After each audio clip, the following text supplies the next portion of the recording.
आज बहुत ही पवित्र दिन है।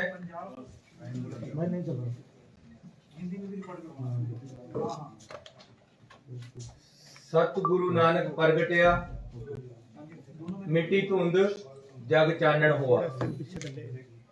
आज श्री गुरु नानक देव जी का गुरपुरब है। मैं पूरे पंजाबियों नूं इस शुभ दिहाड़े की बहुत बहुत बधाई देना। बहुत ही महत्वपूर्ण दिन है। ते अज एक बधाई होर देनी है कि असी श्री चमकौर साहब विखे सिख इतिहास नूं दर्शाउंदा होया एक बहुत बड़ा म्यूजियम सिख संगतां नूं, गुरु नानक नाम लेवा संगतां नूं, पंजाबियां नूं समर्पित कीता है। इहदे विच 14 गैलरियां है जिहदे विच पूरे सिख इतिहास नूं फिल्माया गया है। एक बहुत खूबसूरत अजूबा बनया है जिहदा के मानयोग गवर्नर पंजाब ने अज उद्घाटन किया है। ये 2006 दे विच कैप्टन अमरिंदर सिंह जी की सरकार ने शुरू किया सी। उस तो बाद श्रोमणी अकाली दल की सरकार आ गई। 10 साल उन्होंने इस बंद तो बंद रखा लेकिन हुण जदों फिर कांग्रेस सरकार आई तो जदों मैनू टूरिज्म ते कल्चर डिपार्टमेंट मिलिया, गुरु नानक साहब का जन्मदिन 550वां साला मनाया गया जिसकी पूरे देश विदेश में शलाघा हुई। उस तो बाद इसनूं मैं फिर दिन रात लगा के आप इसनूं बनवाया है। एक बहुत ही खूबसूरत चीज बनी है। कोई टिकट नहीं है। मैं समूह गुरु नानक नाम लेवा पंजाबियों नूं बेनती करना कि इहनूं देख के जाओ ताकि साडे बच्चों नूं, आने वाली जनरेशनां नूं सिख कौम बारे, सिख कौम के गुरुआं बारे, सिख कौम दीयां शहादतां बारे ते खालसा राज किस तरह स्थापित होया, किस तरह बंदा सिंह बहादुर जी ने इट दी इट नाल इट बजाई, वो सारा कुछ इस म्यूजियम दे विच अच्छी तरह फिल्माया गया है। तुसीं सारे जणिਆਂ ਨੂੰ मैं आमंत्रित करदा कि चमकौर साहब आके इसनूं देख के जाण। सिख इतिहास दे विच एक बहुत बड़ी अजूबा जिहड़ा बन के अज सिख संगतां नूं असीं समर्पित कीता है। इस तो अगे अज मानयोग प्रधानमंत्री श्री नरेंद्र मोदी जी ने ऐलान किया है कि जिहड़े 3 काले कानून श्रोमणी अकाली दल ते बीजेपी की सरकार ने दिल्ली दे विच लैके आंदे सी, अज उन्होंने वापस लेने का ऐलान किया है। यह भी कहा कि आने वाली पार्लीमेंट दे विच वो इन्हां कानूनां नूं वापस लेणगे। अज सिर्फ ऐलान होया। वो कहते भी सब कुछ लुटा के होश में आए तो क्या किया। बहुत बड़ियां कीमतां किसानां नूं, खेत मजदूरां नूं इन्हां बिना दे मुआवजे विच तारनियां पईयां। ये जदों ऑर्डीनेंस ही बने सी समझ आ जानी चाहिदी सी कि देश के लोग इन्हां नूं स्वीकार नहीं कर रहे, ये नुकसानदेह है। लेकिन एक जिद करके इन्हां नूं अगे लटकाया गया। सुप्रीम कोर्ट ने इन्हां नूं रोक लगाती, फिर भी इन्हां नूं लमकाया गया। अखीर तक पूरा किसानां दा, मजदूरां दा, लोकां दा कहते भी अंत देख के जिस तरह मच्छी पत्थर चट के मुड़दी है उस तरह मोड़ा पाया गया। जदों चोणां आ गईयां, यूपी दे विच हार निश्चित हो गई, किसानां दियां शहीदियां हो गईयां ते किसान टस मस्ते नहीं होए, मजदूर मारे गए, ਲੋਕਾਂ ਦੇ ਵਿੱਚ ਤਰਾਹ ਤਰਾਹ ਹੋ ਗਈ, ਟੋਲ ਪਲਾਜ਼ੇ ਬੰਦ ਹੋ ਗਏ। ਪੰਜਾਬ ਸਰਕਾਰ ਬਿਲਕੁਲ ਨਾਲ ਕਿਸਾਨਾਂ ਦੇ ਖੜ ਗਈ। ਜਦੋਂ ਕੋਈ ਚਾਰਾ ਨਾ ਚੱਲਿਆ ਤਾਂ ਹੁਣ ਇਹਨਾਂ ਨੂੰ ਵਾਪਸ ਲੈਣੇ ਪੈ ਰਹੇ ਆ। ਅੱਜ ਵੀ ਐਲਾਨ ਹੋਇਆ ਪਾਰਲੀਮੈਂਟ ਦੇ ਜਦ ਤੱਕ ਵਾਪਸ ਨਹੀਂ ਹੁੰਦੇ ਉਦੋਂ ਤੱਕ ਅਸੀਂ ਦੇਖਾਂਗੇ, ਆਖਰੀ ਦਮ ਤੱਕ, ਜਦ ਤੱਕ ਇਹ ਵਾਪਸ ਹੋ ਕੇ ਰੱਦ ਨਹੀਂ ਹੋ ਜਾਂਦੇ। ਕਾਨੂੰਨ ਨਹੀਂ ਰੱਦ ਹੋ ਜਾਂਦਾ ਉਹਦੇ ਵਿੱਚ, ਪਾਰਲੀਮੈਂਟ ਦੇ ਵਿੱਚ, ਉਦੋਂ ਤੱਕ ਅਸੀਂ ਹੁਣ ਵਿਸ਼ਵਾਸ ਕਰਨ ਵਾਲੇ ਨਹੀਂ ਹੈ ਤੇ ਉਦੋਂ ਤੱਕ ਦੇਖਾਂਗੇ। ਨਾਲ ਨਾਲ MSP ਹੈ ਜਿਹੜੀ, ਉਹਦੀ ਵੀ ਸਾਨੂੰ ਗਰੰਟੀ ਚਾਹੀਦੀ ਹੈ। ਹੁਣ ਜਿਸ ਤਰੀਕੇ ਦੇ ਨਾਲ ਸਾਨੂੰ ਪ੍ਰੋਕਿਉਰਮੈਂਟ ਦੇ ਵਿੱਚ ਔਰ ਜਿਸ ਤਰ੍ਹਾਂ ਦੇ ਨਾਲ ਸਾਨੂੰ ਸ਼ੈਲਰਾਂ ਨੂੰ ਤੰਗ ਕੀਤਾ ਜਾਂਦਾ ਹੈ, ਵਿਸ਼ਵਾਸ ਟੁੱਟ ਗਿਆ ਹੈ।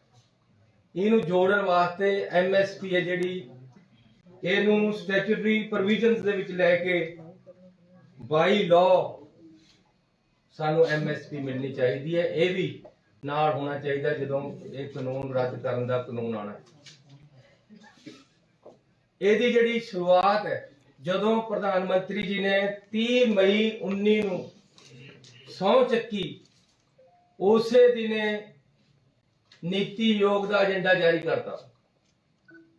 15 ਦਿਨਾਂ ਬਾਅਦ ਉਹਦੀ ਮੀਟਿੰਗ ਹੋਈ 15/6/19 ਨੂੰ।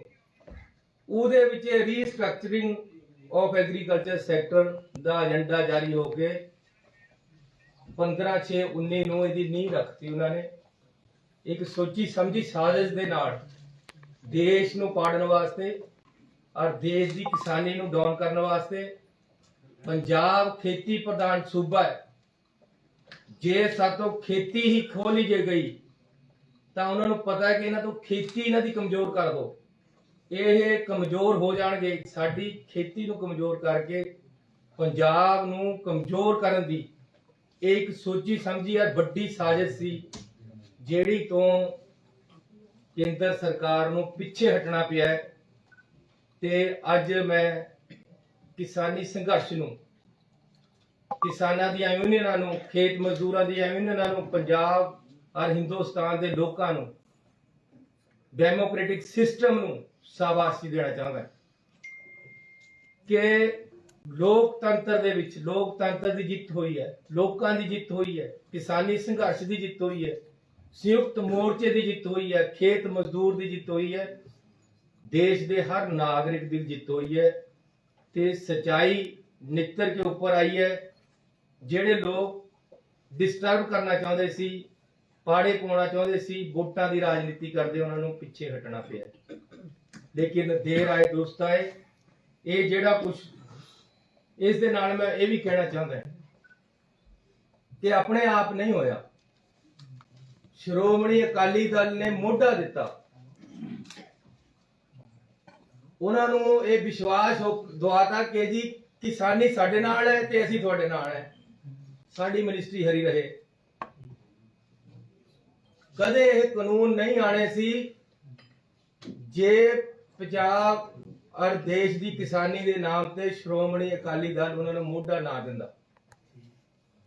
ਇਹ ਉਹਨਾਂ ਨੇ ਆਪਣਾ ਮੋਢਾ ਦਿੱਤਾ, ਅਗਲੇ ਨੇ ਬੰਦੂਕ ਧਰੀ। ਲੇਕਿਨ ਜਦੋਂ ਕਿਸਾਨਾਂ ਨੇ ਸ਼੍ਰੋਮਣੀ ਅਕਾਲੀ ਦਲ ਦੇ ਪ੍ਰਧਾਨ ਦਾ ਘਰ ਰੋਕ ਲਿਆ, ਚਾਰੇ ਪਾਸੇ ਤੇ ਨਿਕਲਣਾ ਬੰਦ ਹੋ ਗਿਆ, ਇੱਕ ਕਿਸਾਨ ਦੀ ਉੱਥੇ ਸ਼ਹੀਦੀ ਹੋ ਗਈ, ਚਾਰਾ ਨਾ ਚੱਲਿਆ, ਪੰਜਾਬ 'ਚ ਵੜਨਾ ਬੰਦ ਕਰਤਾ ਇਹਨਾਂ ਦਾ। ਹਾਲਾਂਕਿ 3 ਪ੍ਰੈਸ ਕਾਨਫਰੰਸਾਂ ਬੀਬੀ ਜੀ ਨੇ ਕਰੀਆਂ। ਅਗਲੇ ਦਿਨ ਇੱਕ ਐਮਰਜੈਂਸੀ ਪ੍ਰੈਸ ਕਾਨਫਰੰਸ ਬੁਲਾ ਕੇ ਸੁਖਬੀਰ ਸਿੰਘ ਬਾਦਲ ਨੇ ਪੂਰੇ ਸੋਲੇ ਗਾਏ ਕਿ ਜੀ ਇਹ ਕਾਨੂੰਨ ਬਹੁਤ ਵਧੀਆ ਹੈ, ਇਹ ਰਹਿਣੇ ਚਾਹੀਦੇ ਹੈ, ਤੁਹਾਨੂੰ ਸਮਝ ਨਹੀਂ ਆ ਰਹੀ, ਤੁਸੀਂ ਕਿਸਾਨੋਂ ਸਮਝੋ। ਇੱਥੇ ਤੱਕ ਕਿ ਪ੍ਰਕਾਸ਼ ਸਿੰਘ ਬਾਦਲ ਬਜ਼ੁਰਗ ਹੋਣ ਦੇ ਬਾਵਜੂਦ ਵੀ ਉਹਨਾਂ ਤੋਂ ਵੀ ਇੱਕ ਪ੍ਰੈਸ ਕਾਨਫਰੰਸ ਕਰਾ ਕੇ ਉਹਨਾਂ ਤੋਂ ਵੀ ਬਿਆਨ ਦਵਾ ਦਿੱਤਾ ਗਿਆ ਕਿ ਜੀ ਇਹ ਕਾਨੂੰਨ ਚੰਗੇ। ਜਦ ਕਿਸਾਨਾਂ ਨੇ ਚਾਰੇ ਪਾਸੇ ਤੇ ਰੋਕ ਲਏ, ਇਹਨਾਂ ਨੇ ਵਾਪਸ ਲਏ ਆਪਣੇ ਆਪ ਨੂੰ, ਉੱਥੇ ਤੇ ਨਿਕਲ ਕੇ ਆਏ ਮਿਨਿਸਟਰੀ ਤੋਂ। ਲੇਕਿਨ ਅੱਜ ਵੀ ਮੈਨੂੰ ਇਹਨਾਂ ਦੇ ਸਮਝੌਤੇ ਦਿਖ ਰਹੇ। ਅੱਜ ਵੀ ਇਹੀ ਕਹਿੰਦੇ ਕਿ ਜਦ ਤੱਕ ਕਾਨੂੰਨ ਵਾਪਸ ਨਹੀਂ ਲੈਂਦੇ, ਜਦ ਤੱਕ ਅਸੀਂ ਵੱਖਰੇ ਹਾਂ। ਇਹਦਾ ਮਤਲਬ ਹੈ ਸਾਜ਼ਿਸ਼ ਕਈ ਪਾਸੇ ਤੋਂ ਹੋਈ ਹੈ ਤੇ ਕਈ ਪਾਸੇ ਇਹਨਾਂ ਦੇ ਨਾਲ ਰਲ ਕੇ ਅੱਗੇ ਨੂੰ ਵੀ ਪੰਜਾਬ ਦਾ ਨੁਕਸਾਨ ਕਰ ਸਕਦੇ ਹੈ।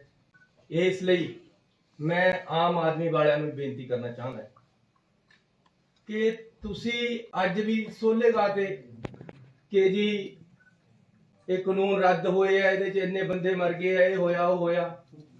ਤੁਸੀਂ ਤਾਂ ਭਾਈ ਆਪ ਇਹ ਕਾਨੂੰਨ ਨੂੰ, ਇਹਨਾਂ ਚੋਂ ਜਿਹੜਾ ਸਭ ਤੋਂ ਖਤਰਨਾਕ ਕਾਨੂੰਨ ਹੈ, farmers produce trade and commerce promotion and facilitation act 2020, ਉਹਦੀ ਨੋਟੀਫਿਕੇਸ਼ਨ ਉਹਨੂੰ ਲਾਗੂ ਦਿੱਲੀ ਦੇ ਵਿੱਚ ਕੀਤਾ ਗਿਆ ਕੇਜਰੀਵਾਲ ਜੀ ਵੱਲੋਂ।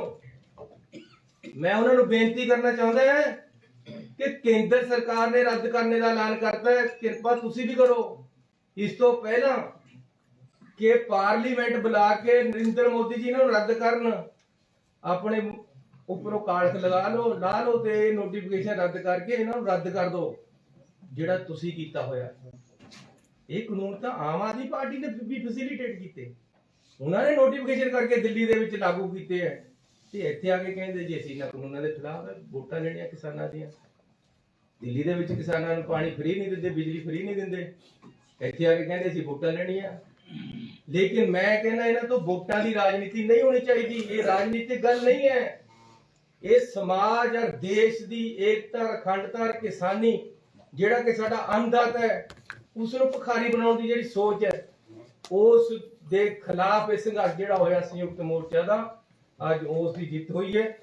ਮੈਂ ਸੰਯੁਕਤ ਮੋਰਚਾ ਨੂੰ, ਖੇਤ ਮਜ਼ਦੂਰਾਂ ਨੂੰ, ਕਿਸਾਨਾਂ ਨੂੰ, ਪੰਜਾਬ ਦੇ ਲੋਕਾਂ ਨੂੰ, ਦੇਸ਼ ਦੇ ਲੋਕਾਂ ਨੂੰ, ਡੈਮੋਕ੍ਰੈਟਿਕ ਸਿਸਟਮ ਨੂੰ ਵਧਾਈ ਦਿੰਦਾ ਜਿਹੜਾ ਕਿ ਇਹ ਕਾਨੂੰਨ ਵਾਪਸ ਲਏ ਗਏ ਹੈ। ਵਾਪਸ ਅਜੇ ਹੋਣੇ ਹੈ, ਜਦ ਤੱਕ ਇਹ ਵਾਪਸ ਨਹੀਂ ਹੁੰਦੇ ਸਾਨੂੰ ਪਹਿਰਾ ਦੇਣ ਦੀ ਲੋੜ ਹੈ, ਸਾਨੂੰ ਚੁਕੰਨੇ ਲੈਣ ਦੀ ਲੋੜ ਹੈ। ਇਹ ਨਾ ਹੋਣ ਕਿ ਜੀ ਲੱਡੂ ਮੁੱਕ ਗਏ, ਯਾਰ ਨੇ ਟੁੱਟ ਗਏ, ਭੈੜੀ ਯਾਰੀ ਲੱਡੂਆਂ ਦੀ, ਵੋਟਾਂ ਤੱਕ ਸੀਮਤ ਨਾ ਰਹਿਣ ਇਹ ਲੋਕ।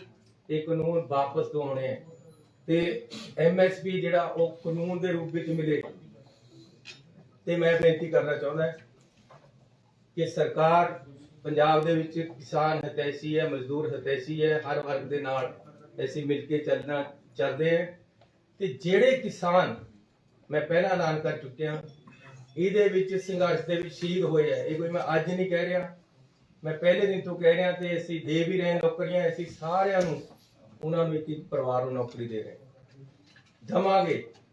ਤੇ ਨਾਲ ਇੱਕ ਮੈਮੋਰੀਅਲ ਇਸ ਸੰਘਰਸ਼ ਦੇ ਨਾਮ ਤੇ ਕਿਸਾਨ ਯੂਨੀਅਨ ਜਿਸ ਤਰ੍ਹਾਂ ਉਹਦਾ ਨਾਮ ਦੱਸਣਗੇ, ਐਸੀ ਇੱਕ ਪੰਜਾਬ ਦੇ ਵਿੱਚ ਢੁਕਵੀਂ ਜਗ੍ਹਾ ਤੇ ਵੱਡਾ ਮੈਮੋਰੀਅਲ ਇਸ ਸੰਘਰਸ਼ ਦੇ, ਕਿਉਂਕਿ ਲੋਕਾਂ ਦਾ ਸੰਘਰਸ਼ ਹੈ। ਆਜ਼ਾਦੀ ਤੋਂ ਬਾਅਦ ਜੇ ਕੋਈ ਵੱਡਾ ਸੰਘਰਸ਼ ਚੱਲਿਆ ਤਾਂ ਇਹ ਹੈ, ਜਿਹਨੇ ਪੰਜਾਬ ਹੀ ਨਹੀਂ ਪੂਰੇ ਦੇਸ਼ ਵਿੱਚ ਡੈਮੋਕ੍ਰੈਟਿਕ ਸਿਸਟਮ ਨੂੰ ਤਗੜਾ ਕੀਤਾ ਹੈ, ਡਿਕਟੇਟਰਸ਼ਿਪ ਨੂੰ ਨੱਥ ਪਾਈ ਹੈ, ਡਿਕਟੇਟਰਸ਼ਿਪ ਨੂੰ ਕਿਹਾ ਕਿ ਇੱਥੇ ਤੁਹਾਡੇ ਵਾਸਤੇ ਕੋਈ ਜਗ੍ਹਾ ਨਹੀਂ ਹੈ, ਇਹ ਲੋਕਾਂ ਦਾ ਰਾਜ ਹੈ, ਲੋਕਾਂ ਦੇ ਮੁਤਾਬਕ ਚੱਲੇਗਾ, ਤੁਸੀਂ ਇੱਕ ਤਰਫਾ ਡਿਸੀਜਨ ਨਹੀਂ ਕਰ ਸਕਦੇ। ਇਹ ਨਹੀਂ ਹੈ ਕਿ ਵੋਟਾਂ ਪਾਰਲੀਮੈਂਟ 'ਚ ਪਈਆਂ ਹੀ ਨਹੀਂ ਤੁਹਾਨੂੰ ਪੂਰੀਆਂ, ਤੁਸੀਂ ਕਾਨੂੰਨ ਲਾਗੂ ਕਰਤਾ, ਰਾਜ ਸਭਾ 'ਚ ਵੋਟਾਂ ਪਾਈਆਂ ਹੀ ਨਹੀਂ, ਕਾਨੂੰਨ ਲਾਗੂ ਕਰਤਾ। ਇਸ ਤਰ੍ਹਾਂ ਨਹੀਂ ਚੱਲਣਾ, ਲੋਕਾਂ ਦਾ ਹੀ ਰਾਜ ਚੱਲਣਾ। ਮੁੜ ਕੇ ਦੇਸ਼ ਦੇ ਵਿੱਚ ਇੱਕ ਡੈਮੋਕ੍ਰੈਟਿਕ ਸਿਸਟਮ ਸਹੀ ਤਰੀਕੇ ਨਾਲ ਚੱਲੇ, ਲੋਕਤੰਤਰ ਸਹੀ ਤਰੀਕੇ ਨਾਲ ਚੱਲੇ, ਉਹ ਹੋਇਆ। ਇਸ ਲਈ ਅਸੀਂ ਇਸ ਸੰਘਰਸ਼ ਦਾ ਇੱਕ ਮੈਮੋਰੀਅਲ ਪੰਜਾਬ ਦੇ ਵਿੱਚ ਬਣਾਵਾਂਗੇ ਔਰ ਵੱਡੇ ਪੱਧਰ ਦਾ ਬਣੇਗਾ। ਪੰਜਾਬ ਸਰਕਾਰ ਵੱਲੋਂ ਵਿਧਾਨ ਸਭਾ ਦਾ ਸਪੈਸ਼ਲ ਸੈਸ਼ਨ ਬੁਲਾ ਕੇ ਇਹ ਕਾਨੂੰਨਾਂ ਨੂੰ ਰੱਦ ਕੀਤਾ ਗਿਆ ਹੈ। ਇਸ ਤੋਂ ਉੱਪਰ ਅਕਾਲੀ ਦਲ ਵੱਲੋਂ 2013 ਵਿੱਚ ਇਹੀ ਕਾਨੂੰਨ ਜਿਹੜੇ ਲੈ ਕੇ ਆਦੇ ਸੀ, ਸਾਡੀ ਸਰਕਾਰ ਨੇ, ਜਿਹੜੀ ਲੋਕਾਂ ਦੀ ਅੱਜ ਸਰਕਾਰ ਪੰਜਾਬ ਦੇ ਵਿੱਚ, ਉਸ ਨੇ ਰੱਦ ਕੀਤਾ ਹੈ ਇਹਨਾਂ ਕਾਨੂੰਨਾਂ ਨੂੰ। 13 ਵਾਲਾ ਕਾਨੂੰਨ ਪੰਜਾਬ ਦਾ ਵੀ ਅਸੀਂ ਰੱਦ ਕੀਤਾ ਤੇ ਅਮੈਂਡਮੈਂਟਾਂ ਉਹ ਵੀ ਲਿਆਏ ਜਿਹੜੀਆਂ ਕਿਤੇ ਖਰਾਬ ਸੀ, ਸੋ ਅਸੀਂ ਉਹ ਵੀ ਕੀਤਾ ਜੋ ਪੰਜਾਬ ਸਰਕਾਰ ਵੱਲੋਂ ਗਲਤ ਕੀਤਾ ਗਿਆ ਸੀ। ਕੇਂਦਰ ਦੇ ਵੀ ਕਾਨੂੰਨ ਅਸੀਂ ਰੱਦ ਕਰਨ ਵਾਸਤੇ ਰੈਜੂਲੇਸ਼ਨ ਲਿਆ ਕੇ ਇੱਕ ਆਪਣੇ ਆਪ ਨੂੰ ਵਿਧਾਨ ਸਭਾ ਚੋਂ ਨਿਰਦੇਸ਼ ਜਾਰੀ ਕਰਾਏ ਹੈ ਕਿ ਇਹ ਕਾਨੂੰਨ ਪੰਜਾਬ ਦੇ ਵਿੱਚ ਲਾਗੂ ਨਾ ਹੋਵੇ। ਪੰਜਾਬ ਦਾ ਰਵੱਈਆ ਦੇਖ ਕੇ, ਸਰਕਾਰ ਦਾ ਰਵੱਈਆ ਦੇਖ ਕੇ, ਏਕਤਾ ਦੇਖ ਕੇ, ਪਰ 3 ਦਿਨ ਪਹਿਲਾਂ ਤਾਂ ਅਜੇ ਮੇਰੀ ਕਿਸਾਨਾਂ ਦੇ ਨਾਲ ਮੀਟਿੰਗ ਹੋਈ ਤੇ ਉੱਥੇ ਅਸੀਂ ਪੂਰੀ ਏਕਤਾ ਦਿਖਾਈ ਹੈ ਕਿਸਾਨਾਂ ਦੇ ਨਾਲ, ਕਿਸਾਨਾਂ ਦੀਆਂ ਸਾਰੀਆਂ ਮੰਗਾਂ ਮੰਨੀਆਂ। ਕੇਂਦਰ ਨੂੰ ਸਮਝ ਆ ਗਈ ਕਿ ਪੰਜਾਬ ਸਰਕਾਰ, ਕਿਸਾਨ, ਮਜ਼ਦੂਰ, ਪੰਜਾਬ ਇੱਕ ਤਰਫ ਖੜਾ ਹੈ। ਇਸ ਲਈ ਇਹ ਕਾਨੂੰਨ ਰੱਦ ਕੀਤੇ ਗਏ ਹੈ। ਮੈਂ ਹੁਣ ਅੱਗੇ ਇੱਕ ਬੇਨਤੀ ਕਰਨਾ ਚਾਹੁੰਦਾ ਕਿ BSF ਦਾ ਜਿਹੜਾ ਦਾਇਰਾ ਵਧਿਆ ਹੈ, ਇਹ ਵੀ ਵੱਡੀ ਲੜਾਈ ਹੈ ਜਿਹੜੀ ਪੰਜਾਬ ਦੇ ਲੋਕਾਂ ਨੂੰ ਲੜਨੀ ਪਏਗੀ ਤੇ ਆਪਾਂ ਨੇ ਲੜਨੀ ਹੈ। ਇਹ ਦਾਇਰਾ ਵਾਪਸ 5 ਕਿਲੋਮੀਟਰ ਤੱਕ ਜਾਵੇ, ਇਸ ਵਾਸਤੇ ਸੰਘਰਸ਼ ਵਿੱਢਣਾ ਹੈ। ਅਸੀਂ ਵਿਧਾਨ ਸਭਾ ਦੇ ਵਿੱਚ ਪਾਸ ਕਰ ਚੁੱਕੇ ਹਾਂ, ਸਾਰੀਆਂ ਪਾਰਟੀਆਂ ਦਾ ਇੱਕ ਵਫਦ ਬੁਲਾ ਕੇ ਉਹਨਾਂ ਨੂੰ ਬੇਨਤੀ ਕਰਕੇ ਡਿਸਕਸ਼ਨ ਕਰ ਚੁੱਕੇ ਹਾਂ। ਜੋ ਮਤਾ ਉਹਨਾਂ ਨੇ ਕਿਹਾ ਸੀ ਵਿਧਾਨ ਸਭਾ ਬੁਲਾ ਕੇ ਪਾਇਆ ਹੈ। ਹੁਣ ਇਹ ਸੰਘਰਸ਼ ਇਸ ਤੋਂ ਅੱਗੇ ਵਧਣਾ ਹੈ। ਇਸ ਲਈ ਮੈਂ ਕਿਸਾਨ ਯੂਨੀਅਨ ਨਾਲ ਵੀ, ਖੇਤ ਮਜ਼ਦੂਰ ਨੂੰ ਵੀ, ਪੰਜਾਬ ਦੇ ਲੋਕਾਂ ਨੂੰ ਬੇਨਤੀ ਕਰਦਾ ਕਿ ਇਸ ਸੰਘਰਸ਼ ਵਾਸਤੇ ਸਾਨੂੰ ਤਿਆਰੀ ਕਰਨੀ ਪੈਣੀ ਹੈ। ਨਾਲ ਹੀ ਇਹ ਮੈਂ ਬੇਨਤੀ ਕਰਦਾ ਮੁੱਖ ਮੰਤਰੀ ਜੀ ਨੂੰ ਕਿ ਜਿੱਥੇ ਇਹ ਕੀਤਾ ਹੈ ਉੱਥੇ ਸਾਡੇ ਜਿਹੜੇ 50 ਕਿਲੋਮੀਟਰ ਵਾਲਾ ਹੈ ਪ੍ਰਧਾਨ ਮੰਤਰੀ ਜੀ ਕਿਆ ਕਹਿੰਦੇ ਤੁਸੀਂ ਮੁੱਖ ਮੰਤਰੀ ਨਾਲ ਹੁਣ ਮੈਂ ਇਹ ਬੇਨਤੀ ਕਰਨਾ ਚਾਹੁੰਦਾ ਕਿ ਇਹ ਕਾਨੂੰਨਾਂ ਨੂੰ ਵਾਪਸ ਲੈ ਲਓ। ਜਿਹੜਾ ਤੁਸੀਂ ਨੋਟੀਫਿਕੇਸ਼ਨ ਕੀਤਾ ਇਹ ਗਲਤ ਹੈ, ਦੇਸ਼ ਦੇ ਫੈਡਰਲ ਸਿਸਟਮ ਦੇ ਖਿਲਾਫ ਹੈ। ਤੁਹਾਨੂੰ ਇਸ ਦਾ ਅਧਿਕਾਰ ਨਹੀਂ ਹੈ ਕਿ ਤੁਸੀਂ ਪੰਜਾਬ ਦੇ ਵਿੱਚ ਇਸ ਤਰੀਕੇ ਦੇ ਨਾਲ ਇੰਟਰਫੇਅਰ ਕਰੋ। ਲਾਅ ਐਂਡ ਆਰਡਰ ਪੰਜਾਬ ਦਾ ਆਪਣਾ ਅਧਿਕਾਰ ਹੈ। ਸਾਡੀ ਪੁਲਿਸ ਸક્ષਮ ਹੈ ਹਰ ਤਰੀਕੇ ਦੇ ਹਰ ਖਤਰੇ ਨੂੰ ਝੇਲਣ ਲਈ, ਔਰ ਅੱਗੇ ਵੀ ਝੇਲਦੀ ਆਈ ਹੈ। ਇਸ ਕਰਕੇ ਇਹ ਵੀ ਖਤਮ ਹੋਣੇ ਚਾਹੀਦੇ ਹੈ, ਇਹ ਜ਼ਰੂਰੀ ਹੈ। ਔਰ ਮੈਂ ਕਿਸਾਨ ਯੂਨੀਅਨ ਨੂੰ, ਸੰਯੁਕਤ ਮੋਰਚੇ ਨੂੰ ਇੱਕ ਵਾਰ ਫੇਰ ਵਧਾਈ ਦੇਣਾ। ਤੁਹਾਡਾ ਸਾਰਿਆਂ ਦਾ ਬਹੁਤ ਧੰਨਵਾਦ। ਸਭ ਸਵਾਲ ਹੈ ਤੁਸੀਂ ਉਹ ਗੈਲਰੀਆਂ ਜਿਹੜੀਆਂ ਦੇਖੀਆਂ 14 ਕੀ ਹੈ, ਉੱਥੇ 11 ਕੀ ਹੈ? 11 ਗੈਲਰੀਆਂ ਹੈ, ਉਹਦੇ ਚ 7 ਦੇ ਵਿੱਚ ਫਿਲਮਾਇਆ ਗਿਆ ਹੈ, 4 ਦੇ ਵਿੱਚ ਦਰਸਾਇਆ ਗਿਆ ਹੈ। ਅਕਾਲੀ ਦਲ ਦੀ ਸਟੇਟਮੈਂਟ ਆਈ ਹੈ ਕਿ ਅਸੀਂ ਬੀਜੇਪੀ ਦੇ ਨਾਲ ਨਹੀਂ ਜਾਵਾਂਗੇ। ਕੈਪਟਨ ਅਮਰਿੰਦਰ ਸਿੰਘ ਦੀ ਸਟੇਟਮੈਂਟ ਆਈ ਹੈ ਕਿ ਮੈਂ ਹੁਣ ਬੀਜੇਪੀ ਦੇ ਨਾਲ 101% ਅਲਾਈਅੰਸ ਕਰਾਂਗਾ। ਇਹ ਇੱਕੋ ਥਾਲੀ ਦੇ ਚੱਟੇ ਵੱਟੇ ਆ ਸਾਰੇ। ਦੱਸ ਦੇਣਾ ਪਹਿਲਾਂ ਵੀ ਇਕੱਠੇ ਸੀਗੇ, ਅੱਜ ਵੀ ਇਕੱਠੇ ਆ ਤੇ ਅੱਗੇ ਨੂੰ ਵੀ ਇਹਨਾਂ ਨੇ ਇਕੱਠੇ ਰਹਿਣਾ। ਨਹੀਂ, ਇਹਨਾਂ ਦੇ ਤੇ ਪੰਜਾਬ ਨੂੰ ਲੁੱਟਣ ਵਿੱਚ ਸਾਰੇ ਇਕੱਠੇ ਹੋ ਇਹਨਾਂ ਦੇ ਜਾਣਗੇ। ਇਕੱਠੇ ਹੋਣ ਕਰਕੇ ਕਾਂਗਰਸ ਨੂੰ ਕਿੰਨਾ ਕੁ ਨੁਕਸਾਨ ਹੋਏਗਾ? ਸਾਨੂੰ ਤਾਂ ਫਾਇਦਾ ਹੋਣਾ, ਨੁਕਸਾਨ ਤਾਂ ਕਿਉਂ ਹੋਣਾ। ਸੀਐਮ ਸਾਹਿਬ ਕਿਸਾਨ ਖੁਦਕਸ਼ੀਆਂ ਕਰਕੇ ਗਏ ਆ ਜਾਂ ਕਿਸਾਨ ਸੰਘਰਸ਼ ਦੇ ਦੌਰਾਨ ਤੁਸੀਂ ਉਹਨਾਂ ਨੂੰ ਕਿਹਾ ਵੀ ਇੱਕ ਪਰਿਵਾਰ ਨੂੰ ਨੌਕਰੀ ਦੇਵਾਂਗੇ। ਐਦਾਂ ਹੀ ਜਿਹੜੀਆਂ ਖੇਤ ਮਜ਼ਦੂਰ ਯੂਨੀਅਨ ਆ ਉਹ ਵੀ ਵਾਰ-ਵਾਰ ਮੈਂ ਫੇਰ ਕਿਹਾ ਜੀ ਖੇਤ ਮਜ਼ਦੂਰ ਤੇ ਕਿਸਾਨ, ਮੈਂ ਇਕੱਲਾ ਨਹੀਂ ਸ਼ਬਦ ਵਰਤਿਆ, ਮੈਂ ਦੋਨੋਂ ਵਰਤੇ। ਜਿਹੜੇ ਖੇਤ ਮਜ਼ਦੂਰ ਸ਼ਹੀਦ ਹੋ ਗਏ ਆ, ਜਿਹੜੇ ਕਿਸਾਨ ਸ਼ਹੀਦ ਹੋ ਗਏ, ਉਹ ਸਾਰੇ ਸਾਡੇ ਆਪਣੇ ਆ। ਅਸੀਂ ਸਾਰਿਆਂ ਨੂੰ ਇੱਕ ਇੱਕ ਪਰਿਵਾਰ ਨੂੰ ਇੱਕ ਇੱਕ ਨੌਕਰੀ ਦੇਵਾਂਗੇ। ਜੰਨੀ ਸਾਹਿਬ ਇੱਕ ਮਿੰਟ, ਜੰਨੀ ਸਾਹਿਬ ਇਹ ਸੰਘਰਸ਼ ਤਕਰੀਬਨ 1 ਸਾਲ ਚੱਲਿਆ।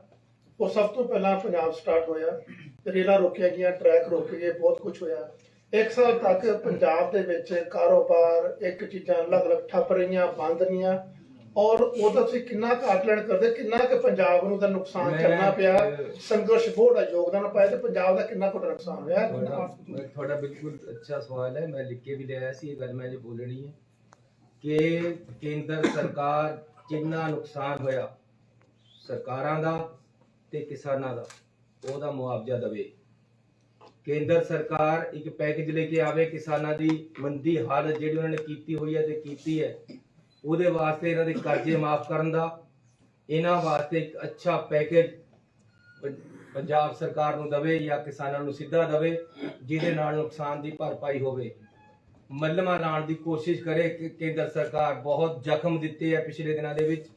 ਕੋਈ ਜ਼ਰੂਰਤ ਨਹੀਂ ਸੀ ਇਸ ਸੰਘਰਸ਼ ਨੂੰ ਐਡਾ ਲੰਬਾ ਖਿੱਚਣ ਦੀ। ਉਹਨਾਂ ਨੇ ਕਿਸ ਰੀਤੀ ਦੇ ਨਾਲ ਖਿੱਚਿਆ ਇਸ ਬਾਰੇ ਮੈਂ ਨਹੀਂ ਕੁਝ ਕਹਿਣਾ ਚਾਹੁੰਦਾ, ਲੇਕਿਨ ਮੁਆਵਜ਼ਾ ਮਿਲਣਾ ਬਹੁਤ ਜ਼ਰੂਰੀ ਹੈ।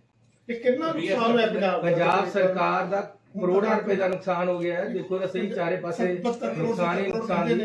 ਇਹ ਤਾਂ ਹੁਣ ਅਸੀਂ ਦੱਸਾਂਗੇ ਤੁਹਾਨੂੰ। ਸੀਐਮ ਸਾਹਿਬ ਪਾਰਲੀਮੈਂਟ ਸੈਸ਼ਨ ਨੂੰ ਲੈ ਕੇ ਕਿਸਾਨ ਹਾਲੇ ਵੀ ਕਹਿ ਰਹੇ ਆ ਕਿ ਅਸੀਂ ਜਾਵਾਂਗੇ ਜੱਥੇ ਲੈ ਕੇ ਦਿੱਲੀ ਵੱਲ ਰਵਾਨਾ ਹੋਵਾਂਗੇ, ਹਾਲੇ ਵੀ ਇਸੇ ਗੱਲ ਤੇ ਅੜੇ ਹੋਏ ਨੇ। ਤੁਹਾਡੀ ਪਾਰਟੀ ਦਾ ਸਟੈਂਡ ਤੇ ਸਪੋਰਟ ਕੀ ਰਹੇਗਾ ਉਸ ਨੂੰ ਲੈ ਕੇ?